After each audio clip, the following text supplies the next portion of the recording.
Hello, everyone, and welcome to this session on 3 key types of interaction in remote teaching and learning. My name is Erika Smith, and I'm an associate professor and faculty development consultant in the Academic Development Center at Mount Royal University. As an overview of the video today, I'll go over 3 key types of interaction and how you can consider those as you're moving your face-to-face course to an online or remote teaching environment.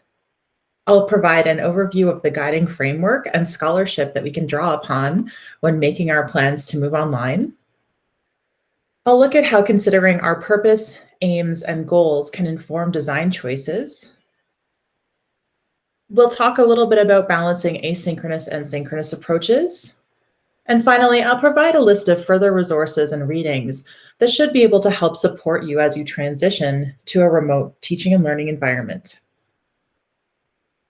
Firstly, to consider the guiding framework and the scholarship that we can draw upon to inform the teaching strategies we're using. It's helpful to first consider a definition of online learning. And here I look to Ali's work in 2008, where he describes online learning as the use of the internet to access learning materials, to interact with the content, instructor, and other learners, and to obtain support during the learning process in order to acquire, and I've inserted here also to apply, knowledge, to construct personal meaning, and to grow from the learning experience. So using this definition, and I bolded here what I think is a key part of the definition, really what we're looking to do is to form those connections, those interactions between content, the educator or instructor, and learners. Now, of course, today what we're talking about are remote interactions, and just to acknowledge for a moment that certainly online learning is its own process and has its own body of literature that is incredibly helpful as we move to an online environment due to COVID-19. However, certainly we're dealing with a remote emergency situation for teaching and learning, and that might be a different circumstance than some of the literature in 2008 that I'm drawing upon. We're in 2020, and certainly a lot's going on in the world. That's just an important context to note. But thinking about those 3 types of interactions for a remote context. So firstly, what we'll be doing today is looking at the content piece, the critical portion of that being student to content interactions.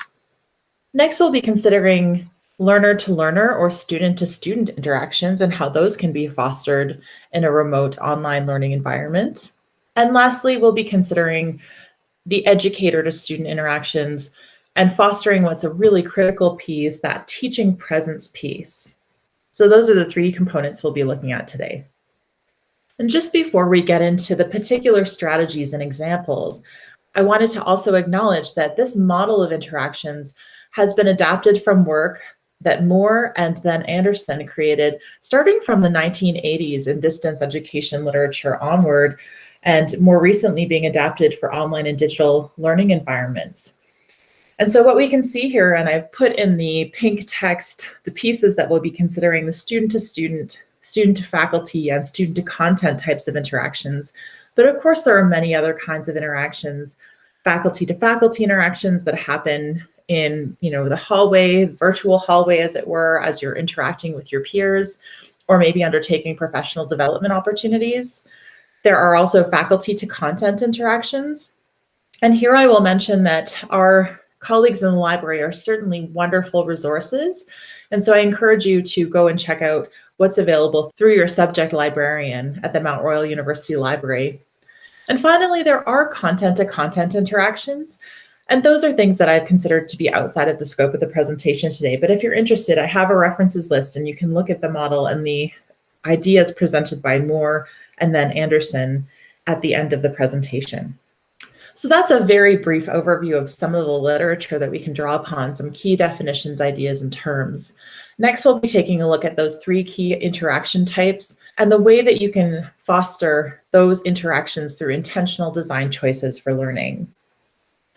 So before we get started with the 3 kinds of interactions, it's important to pause for a moment and questions we can ask ourselves that we certainly ask ourselves in any educational setting, including face-to-face ones, and now in remote ones, is what is the pedagogical purpose of what we're doing?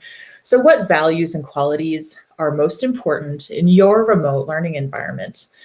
These might be qualities such as personalized learning. That's certainly a word we hear mentioned often on campus at Mount Royal University. It might also include values and qualities like equity. It might include things like active learning strategies online.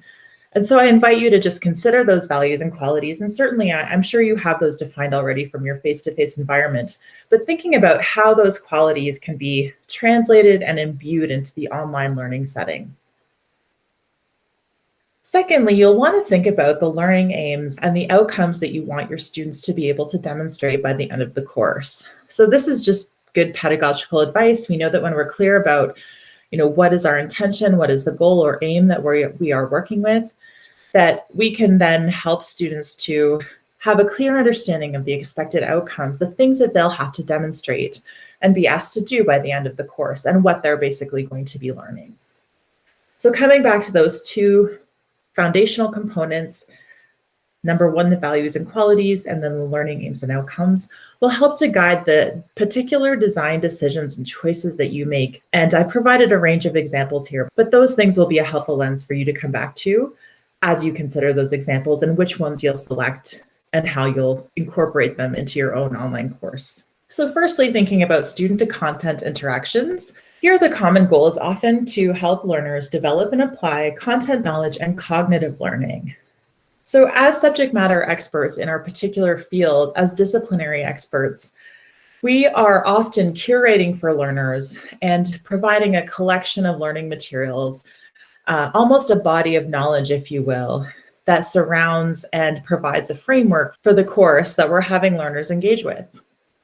Examples of kinds of student-to-content interactions, and these things are often the lowest hanging fruit. These things are often, the content pieces are often the same or can be very similar to what we use in a face-to-face setting, but just made in an electronic format. So things like electronic readings. You might consider a mini lecture. So a typical guideline that we use in ADC is that a mini lecture is something like 10 minutes long, give or take, 10 to 15 minutes long. A micro lecture is even shorter than that. It may be a 2 to 3 minute piece, but looking at ways to have short, chunkable content interactions for students to go through.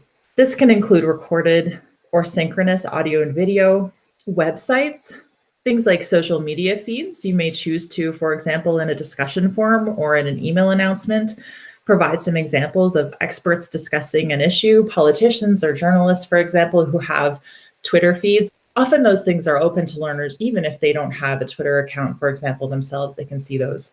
You could also consider including reports or case studies. There are a number of online open case studies that you might consider using or adapting for your purposes in terms of the content coverage. We see these happening in a lot of disciplines like nursing or business. And finally, wikis are a great way to consider content integration into your course. But as an initial wayfinding piece, or even to support things like information gathering and finding strategies, wikis can often be useful. So in terms of formative or summative feedback and assessment, here are things that relate to student content interactions.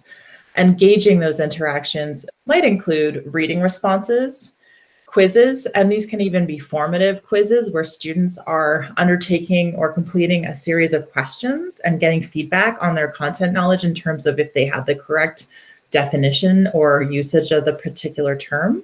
Reflections, essays, and case study responses. Those are all types of feedback and assessment opportunities that you can use, translating it from a traditional setting to an online setting.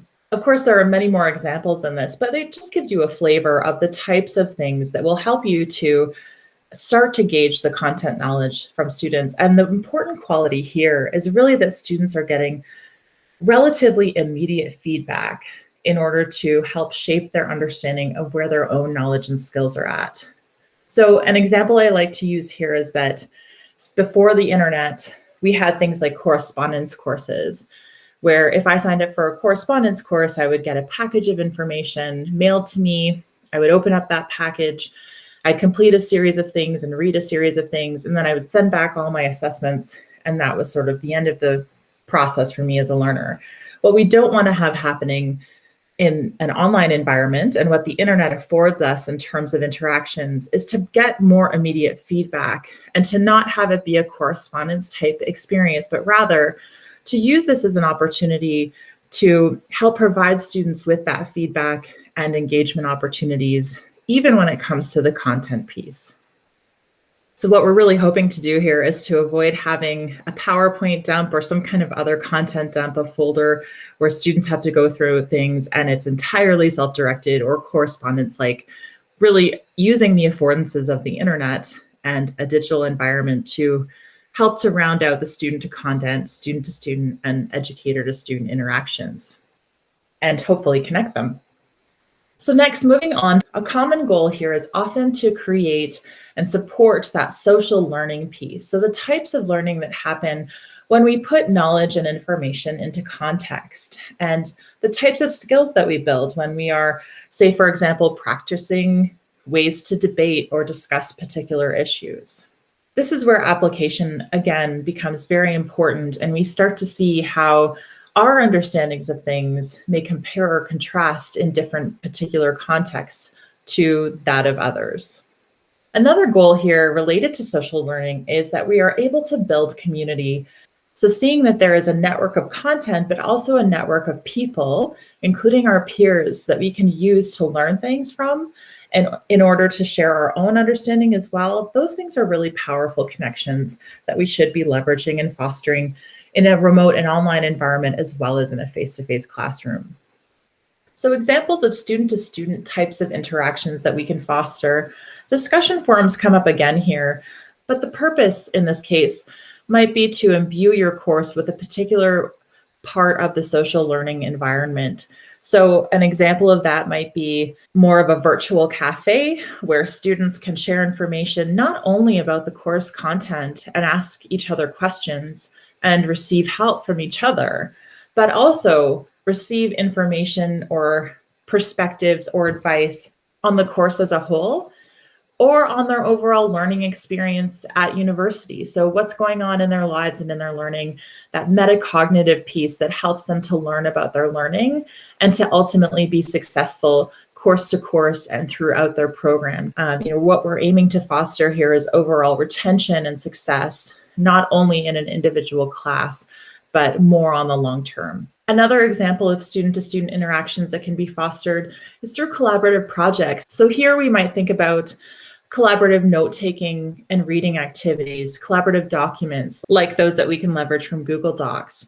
So when students are in an asynchronous fashion, or if they happen to be logged on at the same time synchronously, working on a document together and seeing each other's contributions, those types of collaborative projects can be really powerful. Other ideas include breakout groups. So again, this might be in an asynchronous setting, breakout groups that happen and team-based learning that happens in Blackboard, or you could have breakout groups involving Google Meet and have a synchronous meeting that either you as the instructor are facilitating and helping with, or that students on their own are navigating and initiating themselves.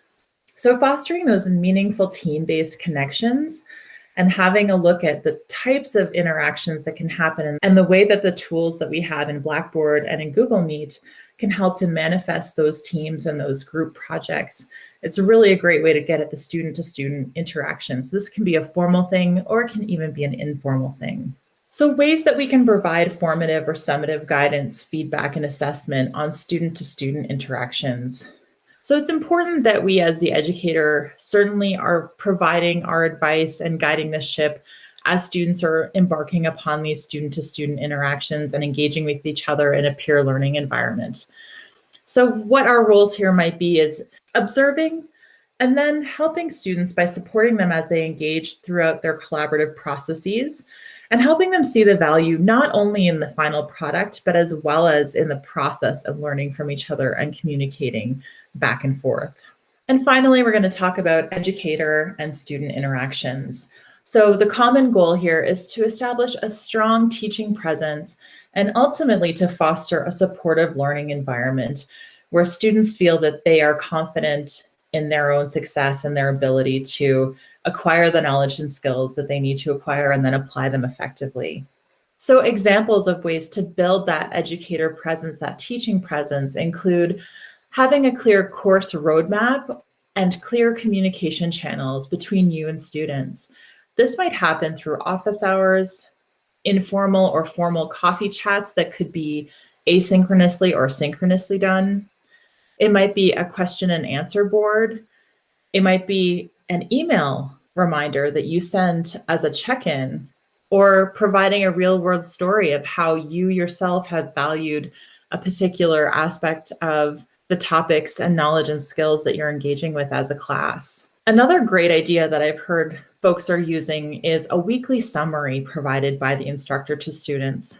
So this is just an outline, or maybe even you might consider it a newsletter that highlights for students where have we gone, where are we now, and where will we be going in terms of not only the course content, but in terms of the overall themes and ideas. So here, what we're really aiming for, and some folks today are calling this a pedagogy of care. You can frame it however you find useful, but what we're aiming for is for students to know how they can get in touch with you, for them to feel reassured that in the online setting and when it comes to their individual learning, you are there to help guide the process, to help guide the ship, and that there is a clear roadmap and signposts available for them to know what's happening very specifically. So in terms of formative or summative feedback and assessment, what's really important here is that there are timely responses to things like student performance so that they can gauge, how am I doing in the class? That there's timely responses to questions that are asked, and that you can also provide some overall clarity about the course structure, what the expectations are in terms of the student contributions, as well as what the instructor is contributing to the course environment to help it be a successful and welcoming experience. So as we transition to discussing ideas of ways to balance synchronous, so those interactions that happen at the same time, say, for example, a phone call or a video conference, with asynchronous, in other words, those types of interactions that can happen at different times. So for example, I might send an email and perhaps you respond to the email 2 hours later.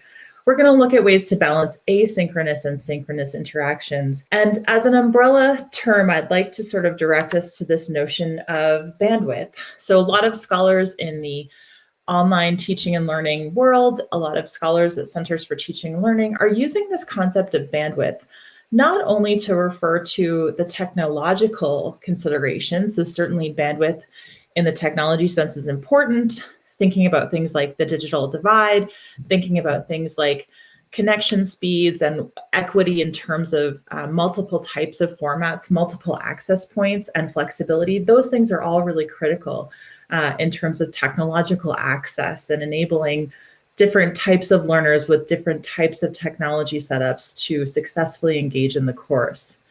But what bandwidth also means here is the cognitive and emotional bandwidth we have right now as a society and as teachers and learners who are going through what's been often called, perhaps an overused term, but an unprecedented time. So lots of challenges happening right now due to COVID-19. And so there's lots of bandwidth considerations, and that's why flexibility and thinking carefully about synchronous and asynchronous approaches is so critical. So I've briefly adapted here synchronous on the right-hand side and asynchronous considerations on the left-hand side. I won't read this out in detail because I know that the resources are available through ADC's website. And a special thanks to Andrea Phillipson, who has done a lot of work to compile information from different parts of the literature and from different practitioners at teaching centers to help guide us in knowing the differences between asynchronous opportunities and synchronous ones. But what I will say here is that there are some different considerations that we should be putting to the fore when we're making design choices. So just as one example, there's greater flexibility with asynchronous approaches for students and for educators who may not have a regular schedule because they are deemed an essential worker, or perhaps they have elder care or childcare needs, and so on and so forth. There are additional benefits as well to having asynchronous opportunities where students can explore the topics at their own pace. And here I've also heard that a benefit might be that students who in the moment need more time to process questions or maybe a little more shy, will have that venue where they can express their thoughts and ideas in a way that's different and perhaps even more beneficial than a face-to-face or real-time setting. There's a number of different bullet points here. I'll end with the last one, which is that we can look to build community in creative ways over time through intentional introductory or group activities. So an asynchronous example here would be that you are providing, for instance, a discussion forum where students are able to introduce themselves to each other and say hello and get to know each other and sort of why they're taking the course and where they're at in terms of their own learning process. So that helps to form community and certainly can be a useful student-to-student as well as educator-to-student interaction opportunity. Now, when it comes to synchronous activities, some of you may be going fully asynchronous for the fall semester, and that's entirely fine. If you happen to select some synchronous opportunities, of course, what we've seen from the literature is that fully synchronous, with some exceptions, but in general, fully synchronous is really not ideal.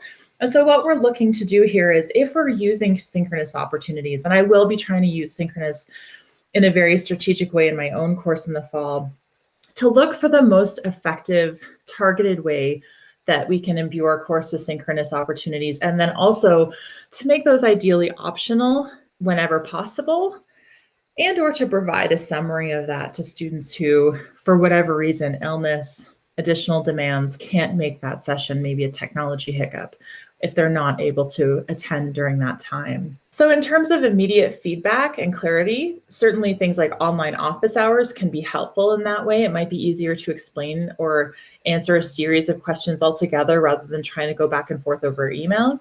And we do see that, and especially relevant for a campus like Mount Royal that has built a tradition of face-to-face learning experiences, there are definitely some opportunities to build community in a similar fashion to a face-to-face setting in ways that are translated through synchronous opportunities. And that might be something to consider for your own course.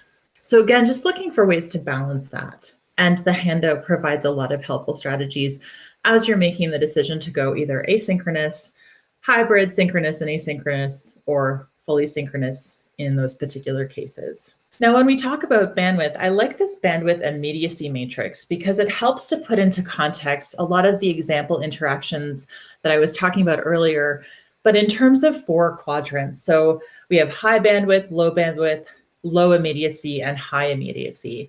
And maybe a goal would be to have something in each of the quadrants rather than focusing on one quadrant in particular, to have some balance between the 4 quadrants that are available. So you might select video conferences in a very strategic way, and maybe you provide a written summary of that in an email, which is in the bottom left-hand quadrant, or maybe you have a discussion board where students themselves are trying to summarize in a written way the key aspects of a particular discussion or reading. You can also have different pre-recorded video and audio options, and certainly the mini lecture, micro lecture idea comes in handy there. And then when I mentioned the collaborative documents piece, that's in the blue quadrant. So ways for students to asynchronously collaborate on application of the knowledge and skills that they're learning in a written format outside of a discussion forum would be in that collaborative document setting. Now, I have had some questions about chat and messaging, and anecdotally, I've seen online through some different threads with educators sharing tips and ideas that sometimes folks supplement their office hours online by providing a chat or text forum for students to send questions to them directly as an instructor. While I myself, for example, don't like to provide my cell phone number to students for SMS or text messaging, I am comfortable using the Google Hangouts app. And that might be something that you can direct students to, the Google Hangouts feature, where they can send you text messages and you can have a text chat back and forth. That might be something to consider in terms of your online office hour and making that available as well. So some further resources and readings, and please do feel free to email me if you would like any ideas or further information on any of these concepts. What we've done here was really look at simplifying 3 key types of interactions and looking at student to content, student to student, and student to educator interactions as those touchstones, those things that we can use to ground ourselves, and maybe looking for ways throughout the semester and week by week, trying to emphasize those three components so that it's a balanced experience for students. Now, that's a really simplified version of an approach to translating teaching and learning online. But if you'd like a more complex set of resources and to look a lot deeper into these things, I highly encourage you to do that. And one thing to check out as an evolution of those interaction types into the last 20 years is this community of inquiry model. And so what we have here, instead of content, student, and educator interactions, is that we have cognitive presence. And then, of course, the overlapping areas of the Venn diagram is how to set things like climate, regulate learning, and support discourse to provide an optimal educational experience. So I've included the citation in the image here and also a link to Borup, not only here, but in the references list. And he has a short 4-minute video that if you're interested, you can visit that YouTube video and see a very brief description of what the community of inquiry is. This has been a very influential model in the educational technology world. And so I encourage you, if you're interested, to take a look at it. There is also a full website on the community of inquiry. And you might notice Dr. Norm Bond from Mount Royal University is listed there, as well as Dr. Randy Garrison and Dr. Marty Cleveland-Ennis. Those 3 scholars have all been involved in the community of inquiry, in addition to a number of others, including Terry Anderson and many more. So I invite you to check that out. And there are a number of publications, books, and other resources that you can access there. Or if you search community of inquiry, there's a number of things on the internet and in our library available to you. In terms of technological approaches and ways to look at tools and techniques that help to support these interactions, especially for things like, say, group work, I encourage you to visit the Preparing for Online Delivery, or POD, website that ADC has created. And it goes over a number of helpful things, providing a quick start guide, as well as a comprehensive set of resources and technological tips and strategies. And just to say, our ADC Sandbox is also a fantastic resource. And so if you go to the ADC website, you'll see Blackboard Help. There are a number of Blackboard workshops on demand. And those are often short videos that you can watch, scrub through, replay, pause, and see how you can click the settings and get yourself set up for success very quickly. We do have a picture of the sandbox here. Obviously, there's not the physical component right now, but we have a virtual ADC Sandbox that you can access via email as well. So just take a look at the ADC website for more information on that. And finally, I have provided an infographic with a QR code. You can feel free to scan the QR code or type in the DOI if you so choose. And I have that as a really short resource that you are welcome to share with your colleagues. It's a Creative Commons openly licensed infographic.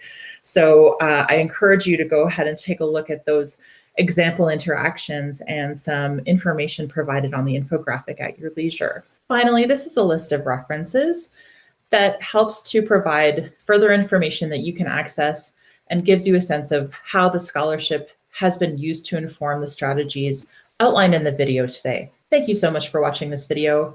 Again, my name's Erika, and you can email me at the email address on the screen, eesmith@mtroyal.ca, or find me on Twitter at Erika Smith, and I would be happy to share further resources or answer any questions you might have.